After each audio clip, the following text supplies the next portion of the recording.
It's been 84 years since the original Pokémon Snap on Nintendo 64. Okay, so maybe it only feels like it, but 22 years is still way too long, especially for a type of game that's effectively one of a kind.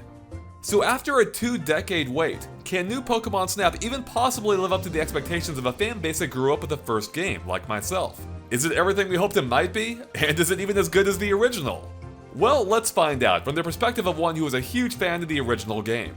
In new Pokémon Snap, you're tasked with exploring the islands of the Lentil region in order to complete a photo dex by, what else? Snapping pictures of the more than 200 Pokémon native to the area, which is a huge increase over the original game's 63 Pokémon, which were only from Gen 1.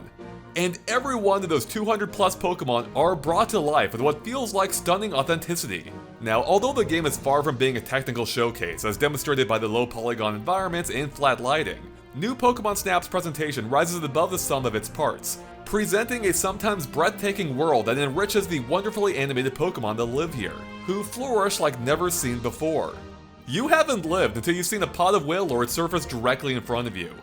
I just wish the game supported the freaking VR camera that's literally perfect for it. In any case, it truly feels as if you've been airdropped into a world mostly untouched by humanity, witnessing Pokemon live out their natural lives in a way that well surpasses even the original game's then impressive benchmark. Exploring the gorgeous regions of Lentil is a treat, as you take in a side of these creatures rarely explored by the mainline games. Now, the basic mechanics in new Pokemon Snap are essentially unchanged from the original game. You still ride in a self-driving vehicle that travels a preset path, leaving you free to focus entirely on the photography experience, spinning in place to frantically capture snapshots of the Pokemon all around you before passing them by. And you're not just a passive observer, as you'll unlock a variety of ways to interact with the Pokemon in order to elicit different behaviors, such as by tossing apples at them or into them, lighting them up with Illumina orbs, playing music to get them dancing, or catching their attention with an environmental scanner. Most expeditions last just 5 minutes or so before you're whisked back to the lab to submit your best photos to the professor for review, who takes into account factors like the Pokemon size and frame, pose, whether other Pokemon are nearby, among others. But this time, a single photo of each Pokemon isn't going to cut it, as the professor wants 4 of them, with each showcasing a different behavior that he ranks between 1 to 4 stars. What? Professor Oak was never this demanding. This effectively forces multiple replays of every level, as it can only submit a single photo of each Pokemon per trip, which is a needless limitation added only to pad out the length of the game. This is made even more annoying by the fact that you won't unlock the vehicle's turbo feature until late into the game, making it a bit of a slog to repeatedly replay the same levels in order to recapture a Pokemon found near the end. And you're probably going to want to capture most of those different behaviors, as each one contributes to your overall score and rank for the level, which is essential to making progress. Although I felt the game did a poor job of communicating the exact things I was expected to do, with new levels unlocking seemingly arbitrarily. So I mostly played without a clear goal in mind, snapping pictures and earning points until something finally triggered the next plot progression, which is usually communicated through a brief but well-produced and fully voiced cutscene. Now that you're all here, we can get started. In an attempt to mix things up, most every level has about 5 different variations, split between a day and night setting, with each one remixing the Pokemon locations based on your rank. I really love the addition of a nighttime setting, which lends a very different look and vibe to each area. But I was a little less thrilled with the variants based on rank, because the areas are otherwise identical outside of some Pokemon changing locations, making it easy to forget which version is which. I would have preferred the removal of the versions based on rank in exchange for a third time of day, such as morning or evening, which would add some much needed visual variety and serve as a better reminder as to how they correspond to the remixed Pokemon. Some levels also include a special third version beyond day and night, that offers a unique path that focuses almost entirely on just a single Illumina Pokemon. It's basically Pokemon Snap's version of a boss fight from an on-rails shooter, though one in which the headshots are just a little bit less gruesome. Well, most of the time.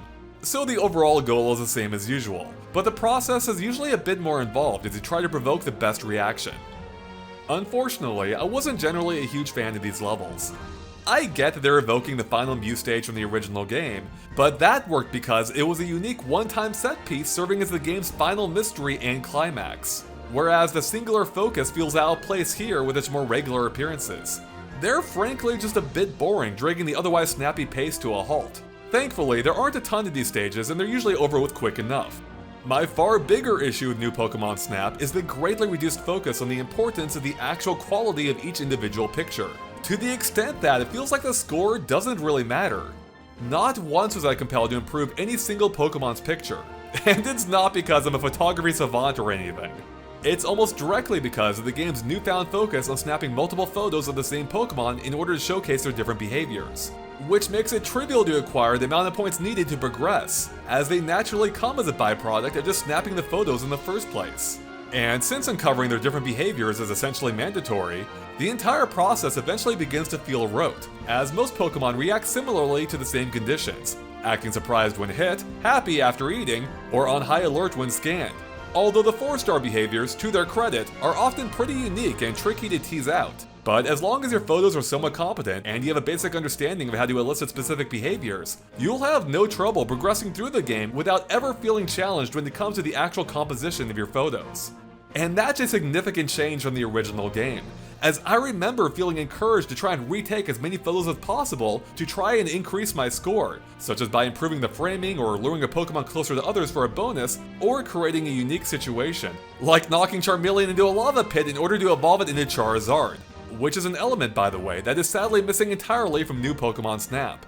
It's perhaps because of this issue that the game allows you to automate which pictures to submit to the professor for review, which essentially removes another important part of the original game, where you would first try to assess yourself which photo might score best. Of course, you still have the option to do that, but it seems silly to waste your time when the game will do it for you, especially when you have nearly 1,000 photo slots to fill, as compared to just 63 before. Taken all together, it's a subtle but significant change to the core design that I didn't find nearly as engaging. To help offset this, new Pokémon Snap wisely includes a bit of a social media network of its own, allowing you to view photos taken from others from all around the world, and of course submit your own and hope you earn some of those sweet medals. The online interface works pretty well, and it really does feel great when a photo that you love earns the accolades you think that it deserves. Although it is just a little annoying that the online mode is hidden out of the way in the sub-menu, particularly since the interface isn't especially snappy. On the surface, new Pokémon Snap is almost exactly what I've always wanted in a sequel. It's a beautifully realized world with more levels and far more Pokémon than the original game, brought to life with unparalleled detail and quality. This is truly a wonderful world to explore, and it's amazing to witness these Pokémon in their natural state. But some subtle changes to the game design has some surprisingly big ramifications, which caused it to just miss a mark for me.